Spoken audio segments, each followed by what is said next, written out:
I'm back.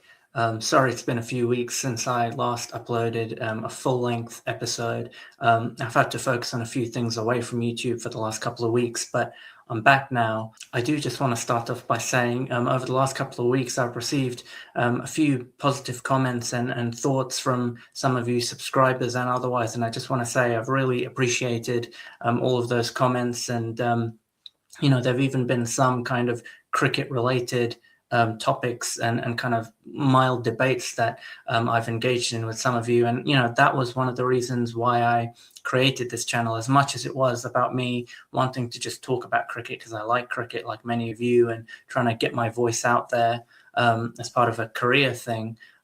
It was also to kind of engage in these kind of conversations and debates with many of you who are like-minded and maybe see things in a similar way that I do.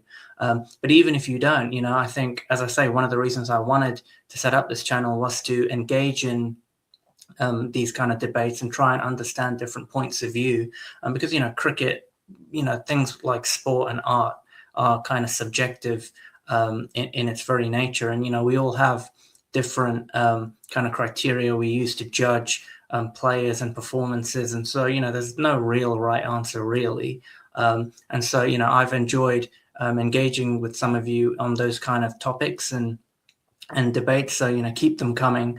I'm glad that you've been sort of watching the content long enough to hear some of my thoughts and feel or care enough to kind of comment. So keep them coming. I'll engage with all the comments as they come. But as I say, if you have enjoyed the content so far, please feel free to like, share, subscribe, comment, all the usual YouTube housekeeping. It will help me out hugely.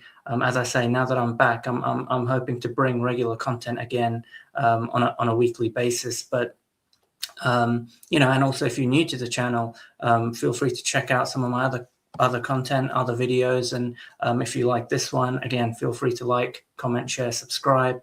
But yeah, without further ado, let's get into it. So I don't know about many of you, but since the Ashes finished and Test cricket kind of came to an end, I've been kind of like that Pablo Escobar meme. I don't know if you know the one I'm talking about, the one where he's kind of just sitting, looking sad on a swing or on a bench and kind of standing there with, his hands behind his back, kind of just looking sadly and aimlessly out into the distance. That's sort of been me over the last couple of weeks, because without Test cricket, it's just, there's a lot of other cricket going on, a lot of white ball stuff, but, Test cricket's, that's where it's at, right? That's where you can really kind of delve into all the nitty gritty of everything and really dissect and have these really elaborate debates, which I really enjoy. And yeah, without Test cricket, it's kind of been, I've kind of just been wandering these halls, not really sure what to do. But, I guess we're on the cusp of a T20 World Cup, which kind of kicks off a, several months worth of white ball cricket now. There's obviously been a lot of build up to the World Cup with a lot of bilaterals going on, both in ODIs and in T20s. And then obviously the World Cup. And then I think from that, pretty much we go straight into the IPL, which 2-3 months potentially. So, there's going to be a lot of white ball cricket. So I'm going to try and cover as much of that as I can and try and have some debates and conversations about, white ball cricket, not just what's going on at present, but, in the way I've been looking back at, Test performances and, all-time Test 11s and so forth. I'm going to try and do similar things with white ball cricket and try and, put forward my thoughts and my kind of, I guess, stances and opinions on how I view some of what we've seen in the white ball arena, both, recently, but also just, in terms of looking back in history. So hopefully some of that content will be interesting for some of you. But I guess with the T20 World Cup, it's kind of hard to judge really form and, performance and anything really, because these bilaterals, they kind of happen infrequently and kind of attached onto a tour at the end. And it's sort of, it almost feels quite disjointed when they do come around. And, often teams may not be playing their full strength, teams or squads, maybe because of injury, maybe because they're resting players ahead of the main event, which is the World Cup. And, often teams, if they do win the series early, they trial a few different things. And, you don't really get a chance to fully assess and appreciate how, full strength a team is, and the kind of maximum capacity they have. So I do kind of find it a little bit difficult to really judge, who's in the driver's seat heading into the World Cup. The only thing I know for sure is that India are clear favorites going into this. There are so many series going on at the moment. There's England, Sri Lanka. I think England have just won that T20 series. There was India, New Zealand, and India won that series 4-1. Australia versus Pakistan. Pakistan have won that series. I think South Africa playing West Indies as well at the moment. And, with just everything going on and everything happening in vastly different conditions, it's hard for me personally to kind of get a good read on who has the best chance in the World Cup in those particular conditions, because you've often heard me talk a lot about conditions and how much I value conditions when I'm sort of previewing series, or even kind of reviewing players' performances, and kind of looking at the legacies of players and teams, because I do think conditions play a massive role in everything in cricket. Cricket is such a conditions-based game, conditions-dependent game, that, with all these bilaterals going on in vastly different conditions, it's kind of hard to know exactly how that will translate into conditions in India and Sri Lanka. I guess, England, Sri Lanka, India, and New Zealand, probably we've had the best idea because they've played in the conditions that we'll see in the World Cup. But even there, as I mentioned, sometimes they're not playing their full strength teams, and they're experimenting a lot. So, I do find it very hard to judge. The only thing I know for sure is that India are clear favorites heading into this tournament. Just the depth they have, not just the depth, but everything just seems to be so well-oiled with this Indian T20 side at the moment, even if they are very young. You just look at all the players they have. They have several high-impact players with bat and ball. They've got probably the best fast bowling all-rounder in world cricket, in white ball cricket, especially in Hardik Pandya.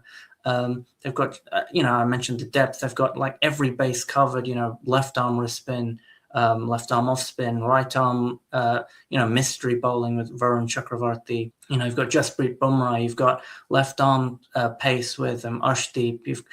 They've just got everything covered, and also just their approach with the bat now, this ultra aggressive approach, that we generally see now in cricket. India are the next team to be kind of following in that mold, and it's just everything is just looking, everything is coming up India. And then add to that the fact that the World Cup is going to be played in India and Sri Lanka, conditions that are very familiar to them. They're pretty much impenetrable there for the most part, and it's something I'm going to come on to in a moment. But when you take everything into consideration, it's just very hard to see India, not having success. Or let me put it this way. I find it hard to see a scenario where India lose so many games that they can't qualify to the knockout stages. I think something really dramatic and kind of totally unpredictable needs to happen for India to not make the semi-finals. I just think they are, too strong and just too well-oiled to not make the semis. So that's kind of how I'm seeing things at the moment. The one area, though, I do think that might separate a lot of sides as the tournament progresses will be how they manage conditions. And again, I'm going back to conditions, but the modern way of playing at the moment is this ultra aggressive, just keep going. If it doesn't work out one game, just go harder the next game. We've seen that with England in the Test arena, which, I don't think in Test cricket that approach really holds up, especially as a sustainable ploy. I do think, in Test cricket, it is probably a bit more in favor of bowlers, with the red ball. But in white ball cricket, when, the nature of T20 cricket, it is a very condensed, abbreviated, period of play that you need to kind of bat or bowl in. You can have these moments of extreme highs that can end up winning you a game, even if it only lasts a couple of overs or, half an hour of just sustained onslaught with the bat or ball, that is enough to win you a game. And so this approach has kind of been adopted by a lot of teams now across cricket, and in white ball cricket especially now. But with conditions, especially in India and Sri Lanka, particularly in Sri Lanka, where we've seen in the recent England-Sri Lanka series, when the pitches have been a little bit slow and a little bit spinner friendly, where the side play like 4 or 5 spin options, batters do find it hard to keep going and keep hitting 6s and 4s. And in those situations, I do think the teams that have a plan B and can maybe do enough to get enough runs on the board to give their bowlers a competitive total to defend, I think that will end up playing a big role, especially in a tournament setting, because I think the teams that are very rigid in that we're only going to attack, and try and hit every ball for 6, I think those teams may end up losing one too many games and end up getting knocked out early. I think teams that are willing to fall back onto a plan B when required, and maybe nurdle the ball around and just kind of accumulate enough runs on that day to give themselves enough of a score to defend, that might be the team that ends up progressing further. But the teams that are very rigid, I think they will end up getting eliminated sooner. And I think we'll probably see more of that in Sri Lanka, because in India recently, especially when you look at the IPL, but also the pitches in the India-New Zealand series, they were very batting friendly. High quality bowlers still had success, but you look at the scores that were being racked up, several 200 plus scores, India chasing down, 150 plus scores, 200 plus scores, in like 10 to 15 overs sometimes. Yes, India are very strong, and New Zealand maybe weren't playing their full strength bowling attack the whole time, but you can only really sustain that kind of a run rate on pitches that allow you to play your strokes regularly. And so I think in India we might see higher scoring matches. The matches that take place in India, I think, will be higher scoring.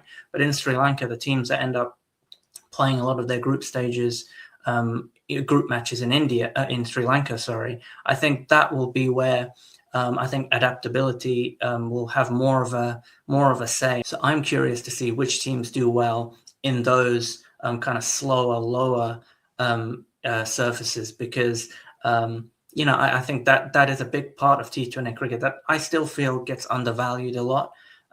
So that's going to be my kind of main thing that I'm watching in this tournament. Going back to India for a moment, and the fact that they are clear favorites. While they are clear favorites, I think that does add pressure onto the team. But also, the coach Gautam Gambhir, who has been under pressure for a while now since he's taken over as coach. And, not that long ago, I released a video where I sort of came to the defense of the test side in particular, because, it's the first time in maybe 30, 35 years that the test side is going through so much change all at once. Ever since I got into cricket in the early 2000s, it's been sort of legend after legend in the side, Virender Sehwag, Sachin Tendulkar, Rahul Dravid, VVS Lakshman, and then waiting in the wings, you've had the next kind of prodigy there, Virat Kohli, Cheteshwar Pujara, and so on. Whereas at the moment, it's the first time that, you've had so many youngsters who are not necessarily proven either, at Ranji Trophy or even at international level in some capacity, whether it's white ball cricket or IPL, they're still kind of forging their careers and forging their reputations. They've all been kind of picked at once with a coach that has maybe a slightly different vision for the team. And even, the senior players, a lot of them that, we have seen for a number of years, but they haven't been the most consistent, historically. Now they've been kind of picked in the side again, and given these, kind of leadership roles and responsibility that maybe they didn't once have, and they're also trying to figure out, how to do things. I'm thinking of guys like KL Rahul, for example, who has been in and out of the test side and gone up and down the order. Even guys like him are still trying to figure things out properly. Rishabh Pant has kind of been, he's had a lot of highs, but there've also been periods where they're trying to figure out exactly, how high he should bat in the order, and Ravindra Jadeja as well. It's those kind of things that make me kind of sympathize a bit more with the Test team and the fact that they have lost a couple of series under Gautam Gambhir at home. But, especially that South Africa series, it's a very young side, so I'm willing to give them more time before kind of properly passing judgment.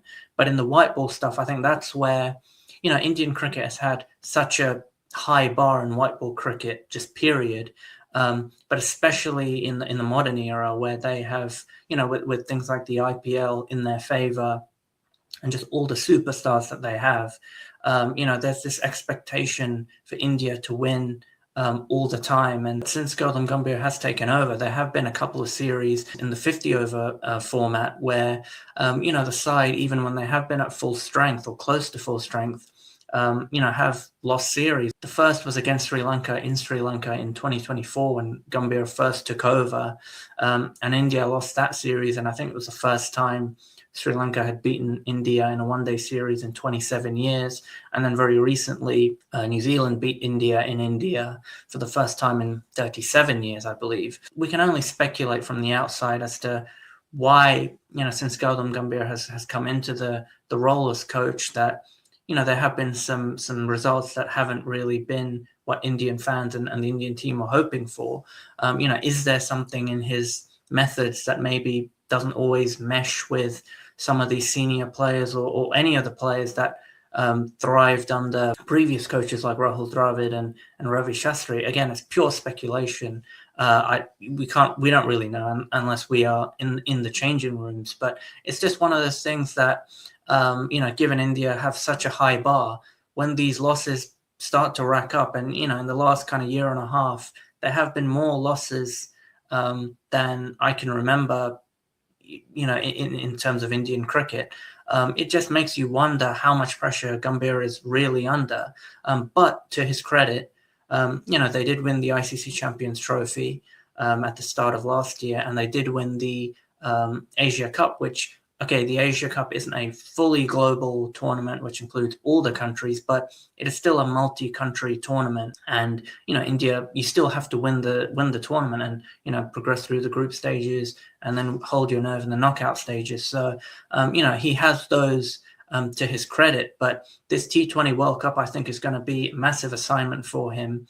And depending on how it goes, it could add more pressure and kind of ask more questions and really kind of stress whether he is the right person to carry on. Now, in my opinion, I don't think he would have been hired as coach if, the BCCI didn't believe in his vision. I think, it was very obvious from the start when they were considering Gambhir that they were maybe open to something different. Gambhir was someone that was very vocal about maybe wanting to change that kind of superstar culture, wanting to kind of normalize everything and reinforce that kind of team as opposed to the superstar first.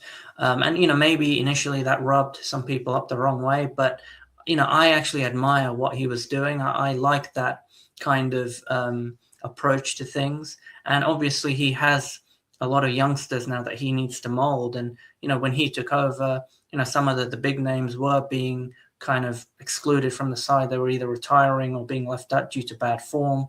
And in Tests, obviously, Virat Kohli, Rohit Sharma, Ravichandran Ashwin have all retired now. So obviously there are going to be some growing pains there. And maybe there was an understanding between Gautam Gambhir and the BCCI that, look, we're thinking long term. We're not going to judge you based on a couple of losses here and there. We want to kind of, because this is a transition phase for India, we want to take this side and bring them into the next kind of era of just, widespread success. And that will take time, as I say, because a lot of these players are young, still trying to figure themselves out. So in my opinion, I don't think Gambhir should be sacked if, for whatever reason, this T20 World Cup doesn't result in a win for India.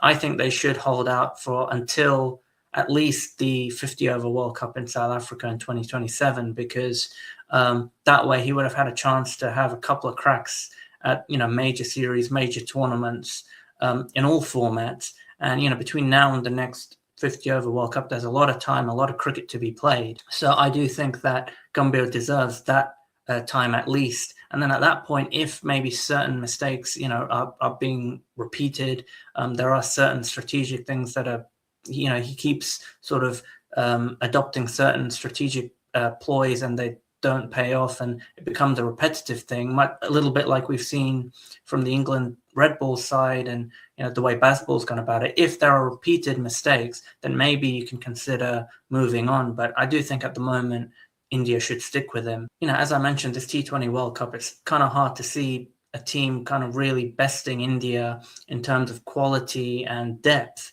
But I do think one area where India have kind of left a slight vulnerability, and this is like a minor thing really, given how much strength and depth they have, is that opening position.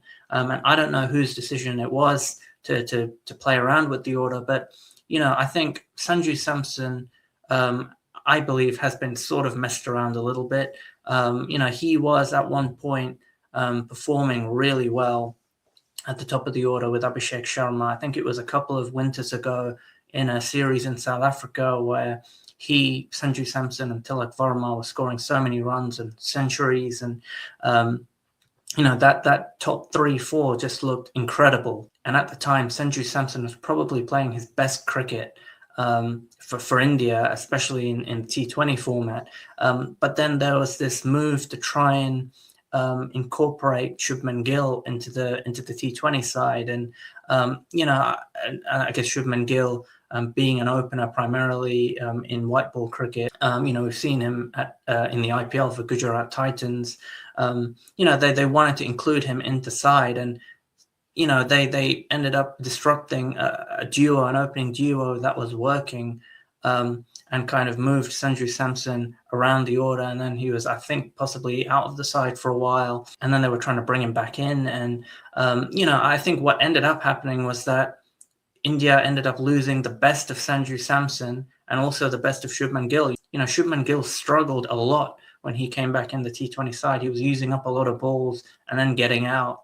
Whereas Sanju Samson, at a time where he was scoring quickly and then going on and building and getting 50s and 100s, he suddenly seemed almost unsure of himself. And in this New Zealand series that's just gone, he had a really poor series. Some of it was down to, I think, his mistakes, and also behind the stumps, there were some errors he made, which obviously is not batting related necessarily, unless it's like a mental thing where if you don't score runs, it affects other areas of your game. But, he struggled, and he hasn't really been the same Sanju Samson since the whole Shubman Gill thing.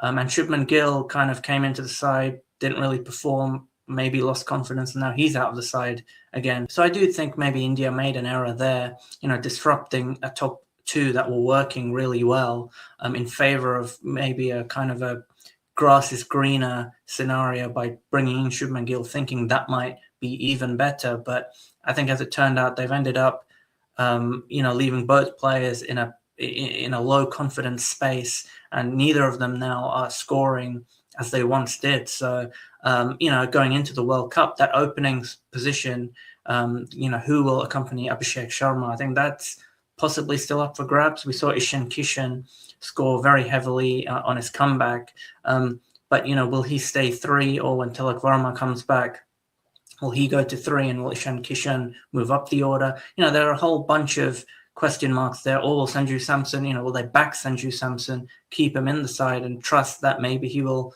come off? That's the only area really that I see the Indian side, where they have a bit of a question mark. But other than that, they just look impenetrable, really. I guess being a World Cup, you can never rule out Australia, even though they on paper are not the strongest T20 side that we have seen probably in a long time. There have been some retirements with Mitchell Starc, and Pat Cummins has been ruled out of the tournament with injury. There are some question marks there, but Australia have, outside of the Pakistan series that just concluded, they've had a lot of success in T20 cricket. So, and also just being an ICC event and it being Australia, you can never really rule them out. Australia will always be a dangerous side. New Zealand, they generally do well in these ICC events. They find ways of getting over the line. I think, judging them purely on what happened in India in the recent bilateral series maybe isn't the most kind of, it's not really fully representative, I think, of what they can do, because obviously every game was against India, who I think are the strongest side in T20 cricket at the moment. But also, New Zealand, the way they play generally, they can exploit other sides' weaknesses well and do the basics well themselves. And I do think the level of cricket they were playing against India in this bilateral series will be more than enough to defeat a lot of other sides in this tournament. So New Zealand, I think, will always be, real contenders for that semi-finalist spot. England are an interesting one because, they've been having a pretty tough time in Test cricket and one-day cricket, and off the field with various things going on. But I do think a lot of their issues on field have stemmed from the Bazball approach, where they're just too rigid and they, are often just ultra aggressive the whole time, even if conditions are not in their favor. And I think we've seen them come unstuck, obviously, in Test cricket, in the Ashes. That happened several times. In the 50-over format, just before the Ashes, they had that series against New Zealand where they didn't play out 50 overs in, I think, any of their matches. And then against Sri Lanka in the first ODI, they went down quite badly. But then after that, it looked like they started to play a slightly more kind of tempered version of what it is that maybe Brendan McCullum wants them to play. And I think if England play aggressively but sensibly and recognize when to attack and when to go hard, I think they can be dangerous. I think they have enough batting firepower to score some very high scores. Their bowling may not necessarily be the strongest. I don't think it has been their strongest point in a long time. Even when Owen Morgan was in charge, that whole mantra back then, from between 2015 and 2021-2, it was more about depth, batting depth from 1 to 11, having guys that can bat well and score, solid innings of like 20, 30, even at number 10 and 11. And that allows a bit of a cushion for the bowlers to work with, even if they do go for a lot of runs. So, bowling, I don't think has been England's strength for a while. They have a couple of individuals that can be very good. I think Jofra Archer is obviously going to be a threat with the new ball in that power play. And Adil Rashid, I think, is very good, wherever he plays generally.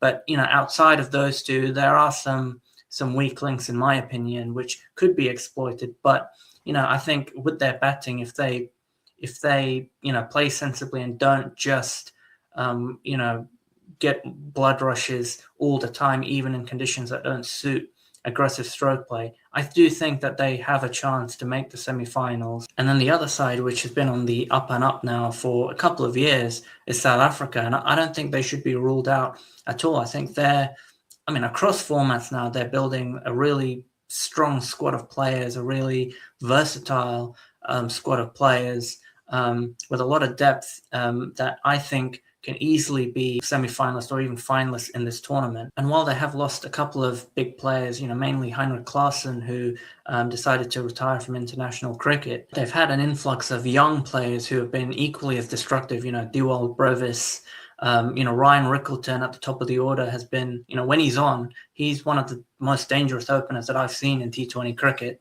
And then you've got guys like David Miller, Aidan Markram if he gets going, Tristan Stubbs. So South Africa have a really strong batting unit, and they have some good all-round options, Marco Jansen, Corbin Bosch. And then the fast bowlers and spinners, they have a good crop of varied, fast bowlers and spinners now that, they will have a squad that can compete in all kind of conditions, whether it's in India or Sri Lanka. So if they can sort of hold their nerve, I think they can easily be semi-finalists or finalists again. I think in the last couple of years, they have maybe similar to India, sort of started to get over that stage fright they once had in ICC events and are progressing deeper and deeper into the tournament. They obviously won the World Test Championship final in 2025 against Australia. And even in the World Cup prior, the T20 World Cup in the USA and the West Indies, They got to the finals, which, they hadn't done in a long time. And, that World Cup, I think, was quite a foundational moment for both South Africa and India, because, these are two sides that coming into every ICC event, they're always, they're always both so strong. In India's case, they're often labeled favorites, and rightly so, given the depth and the quality and what we see from them year in, year out.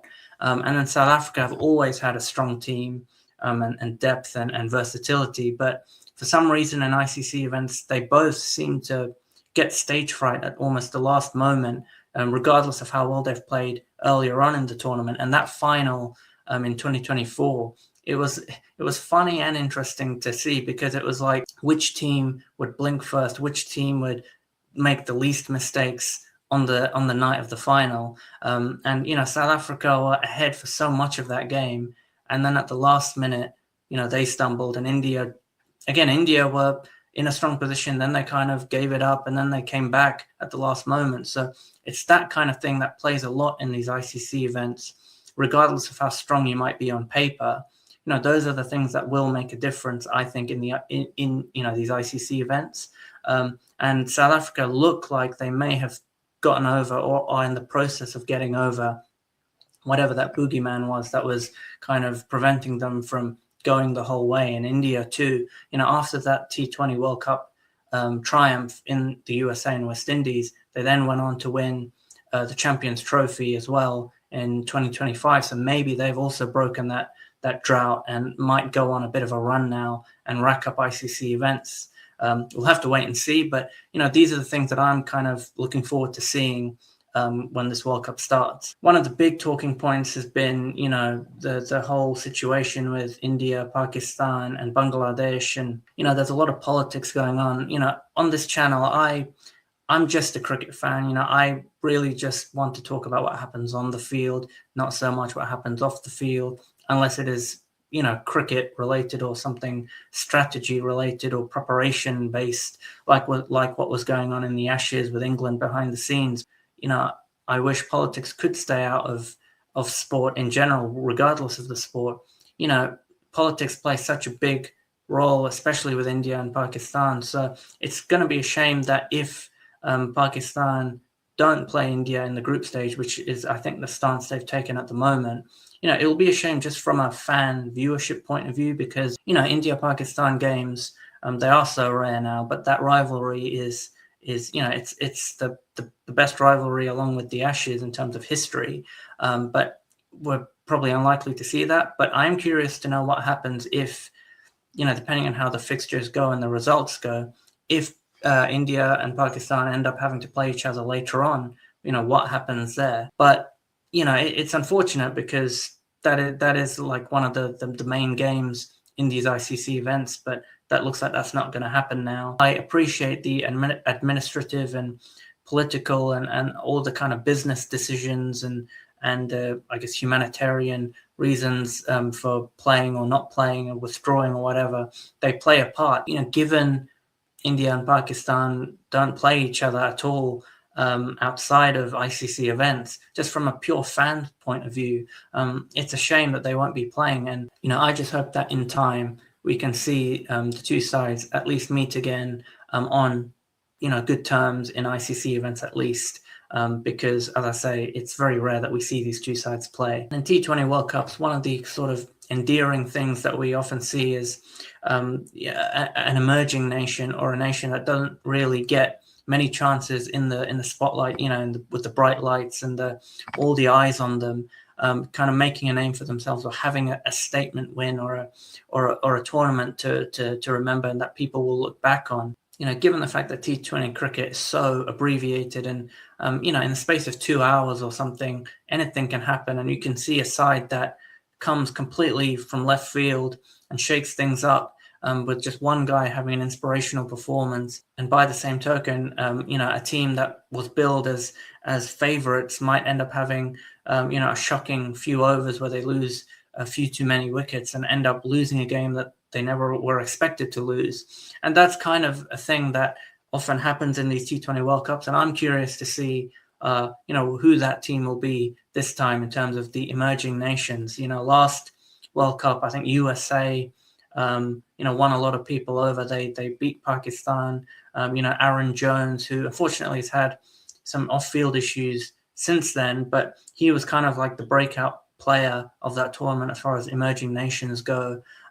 USA kind of came onto the scene and showed that they could compete with some of the bigger teams.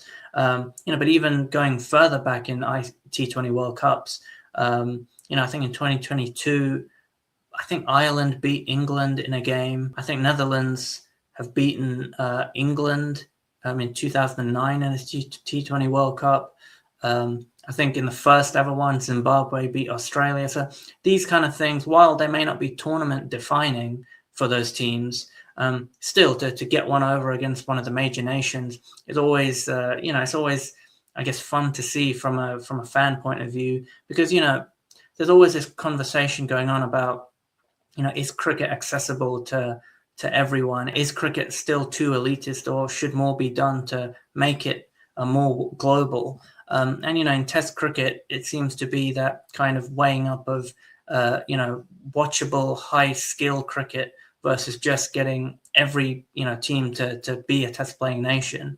And I think in Test cricket, it's people generally want fewer teams that play a higher level of cricket that they can sustain and just have Test cricket be that. Whereas in the white ball stuff, especially in T20 cricket, that's the avenue where you can introduce some of these emerging nations, expose them to what it's like playing on the big stage against the quote unquote stronger sides, and get them kind of familiar to fans around the world. And that is one thing I like about T20 cricket, is that it does give opportunities to players all around the world, regardless of the country you're from. I think we're seeing Italy take part in this World Cup for the first time. That's going to be interesting to see. It's pretty cool that you have an Italian team now.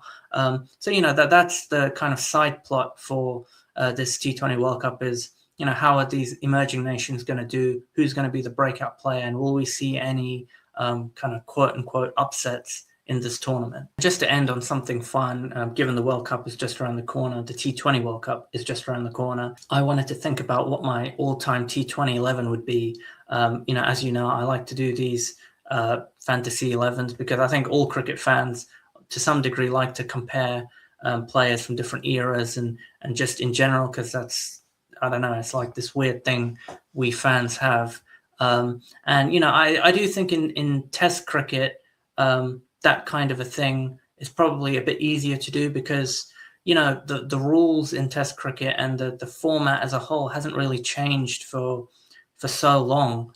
Pitches went from uncovered to covered a long time ago, and it's stayed the same ever since. And obviously Tests went from timeless to 5 days quite a while ago, and that's remained the same. Really, the only meaningful change that has happened in sort of the modern era has been DRS, really. Aside from the improvements in just general technology, in terms of like bat, quality of bats, equipment, protective equipment, all that kind of stuff, that obviously has been improving in the background. But as far as, major changes, it's really only DRS that's been something that has been introduced recently and has helped the bowlers, get more wickets with LBWs. But other than that, the formats remain the same for a long time. It's still the same kind of red ball that's been used. It's 5 days. You have 5 days to get a result. And the teams that usually have been the most successful in Test cricket have all kind of played a similar way, quote unquote, the classical boring way to get the job done. Very rarely do these kind of extremes or these kind of fads have a meaningful impact in Test cricket, in my opinion. We've seen Bazball try and do something different, and it hasn't really been sustainable. In Test cricket, I do think it's a little bit easier to come up with these kind of all-time 11s and compare eras because the fundamental kind of basic playing conditions have remained the same. So then it's just sort of picking which players found ways of excelling within those set conditions. Whereas in white ball cricket, there have been so many innovations, so many rule changes and various things that have happened, mainly in 50 over cricket, but even T20 cricket. We've seen a move towards more kind of batting friendly wickets and all the rest of it that it's maybe a little bit harsh to compare eras and kind of be too critical of a player that played a certain way, 10 years ago, compared with how players play now. Because I think in white ball cricket, you generally play and are a product of your environment and the conditions, the playing conditions, the rules at the time, the technology you have available to you in terms of the bats and so on, and also the standard at the time. I think there's always a team that plays a certain way and are succeeding, and all the other teams are trying to emulate that and trying to close that gap. And then once a team eventually does surpass them and play a slightly different way, they end up being the new standard, and then teams will chase that. I don't think you see that too much or as much in Test cricket. I think that's more a thing you see in white ball cricket. So it is a little bit harder to compare white ball eras and players, but I'm still going to do it because that's what we do here. So starting at the top, opening the batting will be Chris Gayle and Jos Buttler. Now, Chris Gayle at his best was probably the most fearsome opening batter to play T20 cricket. I think he still has the most T20 hundreds by quite a margin. The number of sixes he was hitting, just the ease with which he was hitting those sixes. I mean, it must be so cool to just know you can hit a six whenever you want that far. Like it still blows my mind how easily he would hit sixes against pace bowlers and spinners. He's probably not the greatest runner between the wickets, but to take advantage of a power play with that strength he had, I don't think there's anyone better than Chris Gayle at the top of the order, and he can offer some part-time off-spin if that's needed later on. And Jos Buttler, I wrestled with the idea of, David Warner. He's got similar kind of stats as Jos Buttler and the way he goes about batting in T20 cricket. I just think Jos Buttler has the ability to make use of the power play, kind of go down a gear if needed in the middle, and then accelerate in a huge way at the end. We've seen him do well in a range of conditions. Not that David Warner hasn't, but I just think, Jos Buttler would be a pretty cool partner for Chris Gayle to have. And, if you buy into the whole left-hand, right-hand combination, there's that too. I don't personally buy into that. I think I've seen too many combinations of batters who are either both left-handed or both right-handed that have been, destructive in all formats. I'm of the opinion that if you're good, you're good. It doesn't matter if you're right hand, left hand, go for that. But, if you do like that kind of right hand, left hand combination, Chris Gayle, Jos Buttler offer you that as well. Number 3, and this is where there might be a bit of contention, is going to be Virat Kohli. Now, I'm of the opinion that the anchor role still plays a huge part, or still has a huge role to play in limited overs cricket and T20 cricket in particular, even in 2026, for those occasions where things go south, the pitch isn't flat and batting friendly, it's not a road. You do need to use a bit of skill, a bit of nurdling the ball around, using the field, using the angles, running hard between the wickets, and kind of accumulating runs before kind of going. And it needs someone at times to have a bit of a more realistic kind of a bar in mind as to what is a good score on that pitch. When the pitches are a bit more bowling friendly, we've seen teams that just go out and try and blast it, end up getting bowled out before the 20 overs are up.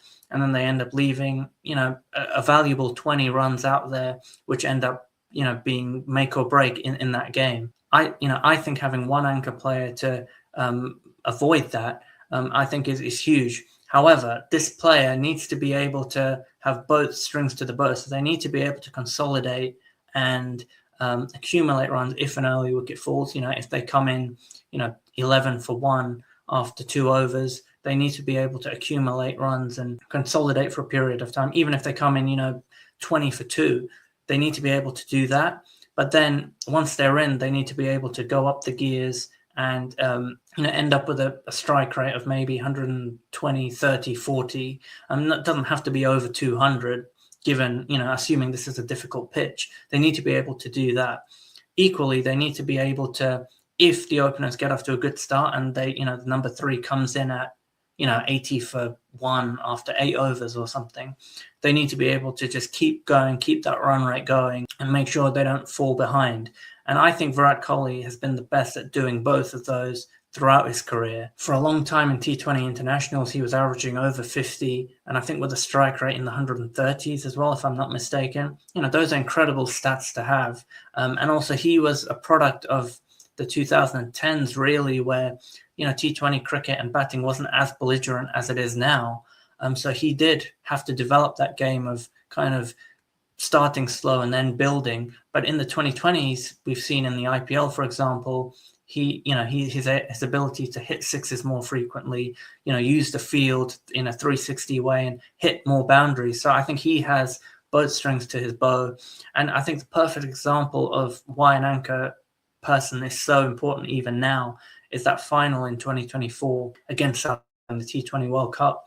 Had it not been for Kohli scoring just enough runs in the way that he did, I don't think India were winning that game. I think South Africa would have done just enough to get over the line. But I think Virat Kohli gave India just enough runs on that pitch to get India over the line. So for me, an anchor role still plays its part as long as they have both strings to their bow, and he's an incredible fielder as well. And if you really need an extra bowler, he can bowl whatever it is that he bowls, but I'm not going to bank on his bowling in this 11. Number 4 and 5 can come out in any order, really. The batting order in general in T20 cricket is fluid by nature, but in this 11, anyone can really go anywhere. To be totally honest, apart from maybe the openers. But numbers 4 and 5 in any order: AB de Villiers and Surya Kumar Yadav. Now, AB de Villiers, the original 360 guy, I still think he's the most talented batter to have played cricket, just cricket, period. Just the stuff he can do all around the wicket, on all surfaces, against some of the best bowlers. I think he's probably the only batter I've seen to take down some of the premium fast bowlers in T20 cricket. I think there was a match in the IPL where I think he took down for Archer. I think he's had a little bit of success against Jasprit Bumrah, perhaps. I feel like I'm getting some mental images of him taking down Bumrah maybe once. I remember he took down Dale Steyn in a couple of IPL games. He has that ability to just, regardless of the bowler, take you down. AB de Villiers as that guy, and then being able to finish with the strike rates that he ends up with, perfect in that middle order, where you kind of have to come in, accumulate a little bit, and then just explode at the end, or just explode from ball one. And then Surya Kumar Yadav is probably the guy that has been the closest to AB de Villiers in the kind of strokes that he plays. And when he's on, he is, can be as destructive as AB de Villiers. I wrestle with guys like Nicholas Puran, even Heinrich Klaassen, but I just thought at their best, at their absolute best, who can give the bowlers and the fielding captain the most headaches. And to me, it was Surya Kumar Yadav, just because of his similarities, I guess, with AB de Villiers when he's playing at his best. So 4 and 5, AB de Villiers, Surya Kumar Yadav. At number 6, I've gone for a fast bowling all-rounder. I want someone that can score quick runs towards the death, regardless of the conditions or the bowling, have kind of a game where you can access all areas of the field, because obviously bowlers will be trying to bowl Yorkers or whatever, and you need to be kind of malleable as a batter, not just brute strength, but someone that can kind of work the angles a little bit. And I also want this guy to be able to bowl, potentially 4 good overs, not just part-time overs, but 4 good overs. And obviously, he needs to be a good fielder, because being T20 cricket, where you can max out the fielding stats, I want to take that opportunity. So for me, at number 6, I'm going for Hardik Pandya. Now, I think he fits the criteria that I just listed perfectly. I think in the modern era, he is the best fast bowling all-rounder in white ball cricket going at the moment. I don't think there's anyone else really that comes close. Honorable mentions I should give to guys like Dwayne Bravo, Andre Russell, and even someone like Shane Watson, who, he opened the batting mainly and bowled some overs. But Shane Watson, I think, was very underrated as a T20 player. Think of what he did for Australia at the top of the order with David Warner around that 2009 to 11 period. but also all the success he had with Rajasthan Royals, opening the batting and also bowling 4 overs and being one of their main bowlers. He was good for, 3-fers and 4-fers on his day, and being quite economical. So, honourable mentions there, but I think in this modern era, I think Hardik Pandya offers just a little bit more of an all-round game that I think would fit really well in this 11. So number 6, Hardik Pandya. Number 7, captain, wicketkeeper. There was only one name, MS Dhoni. I think, there's not much to be said about MS Dhoni. Is he the most winningest captain in T20s? I don't know for sure. I get the feeling that he is. He won the T20 World Cup in 2007, and then all the IPLs he's won and the Champions League, all that kind of stuff. His just ability to see the game differently in T20 cricket, the way he kind of communicates with the spinners, his stumpings behind the wicket, and then obviously in his prime, his ability to finish games. I do think actually in T20 cricket, we probably never saw the best of him as a finisher. I think he mainly did that in ODIs, but he has it in him to play that kind of innings and finish games if he wants to. So for me, I don't think it was much of a decision-making process. Number 7, captain, wicketkeeper, MS Dhoni. Number 8, the first of my spin duo, is Sunil Narine. Now, there were maybe 2 parts of his career, that stage before he had to remodel his action and the stage after. And, you could argue maybe he was slightly more wicket-taking before remodeling his action. I don't have the numbers to me. It was more just a gut feeling that maybe that was the case. And maybe now he doesn't get as many wickets, or maybe it's just that batters are a bit more cautious against him. But regardless of the phase of his career, he's always been economical. You look at some of his economy rates in tournaments and games where everyone is going at 9s, 10s, 11s and over. He often is still sort of only like 6 runs and over, which is incredible. But he still has it in him to get wickets if he wants to. So Sunil Narine as a spinner in T20 cricket, one of the best I've ever seen, and he offers some runs as well. Obviously, he opens the batting with KKR, but regardless of where he bats, he kind of really only knows one way. So if he comes in at the death, I think we know what we're going to get from him. So number 8, Sunil Narine. And number 9, his partner in terms of spin is Rashid Khan. I think the 2 of them, Sunil Narine and Rashid Khan, are probably at their best T20 cricket's greatest ever spinners. And the fact that they bat well as well. Rashid Khan, good for some runs at the end with some obscure shots and the weird semi-flick, semi-helicopter shots that he plays. I think that's invaluable to a side, especially at the end. I think he's better than just a tail-ender that can bat a little bit. I think he has some genuine batting ability, and he's a really good fielder as well. Good hands, quick across the ground. But his spin, when he's at his best and he gets a surface that is somewhat responsive to what he's doing, he becomes nearly unplayable. So the 2 of them bowling together would be incredible, and like good luck facing that. Number 10 is going to be Jasprit Bumrah, the best all format bowler going at the moment, and especially in white ball cricket in an era which is so in favor of batters. For him to maintain the economy rates that he does while getting wickets at all phases, he opens the bowling. Recently, he's been coming in as first change, but, bowling 1 or 2 overs early on, maybe 1 in the middle and then a couple at the end, and getting wickets everywhere against all batters, with the slower balls, the bouncers, the Yorkers, everything, right-handers, left-handers. He can do everything. I don't think there's much explaining to do with Jasprit Bumrah. I think he is the best kind of current limited overs bowler going. So number 10, Jasprit Bumrah. And number 11, the best death bowler that came just before Jasprit Bumrah. And in the way that I guess people saw Waqar Younis in the 90s, I think this guy was that for the era that I kind of grew up in and watched live. And that is Lasith Malinga. The number of times I saw him just turning to Yorkers right from the beginning with the new ball, Yorking guys. Again, at the end, his Yorkers just became almost unplayable. I think he has a few hat-tricks as well. I think some of those may have been in 50-over cricket, so, it's not necessarily T20 cricket, but his ability to just nail those Yorkers and not give anything away when he was at his best. at sort of 142 kilometers per hour plus. I don't think there was anyone better in his career at death bowling than him.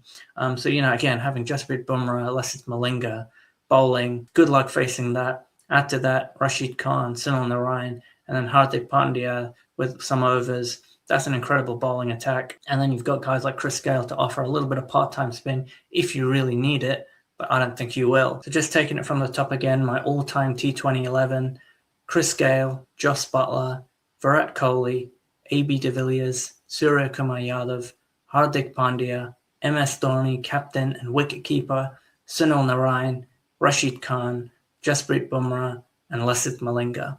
That's mine. Let me know yours in the comments. And if you've liked this episode, please feel free to like, subscribe, share, comment. But until next time, take care. Catch you soon.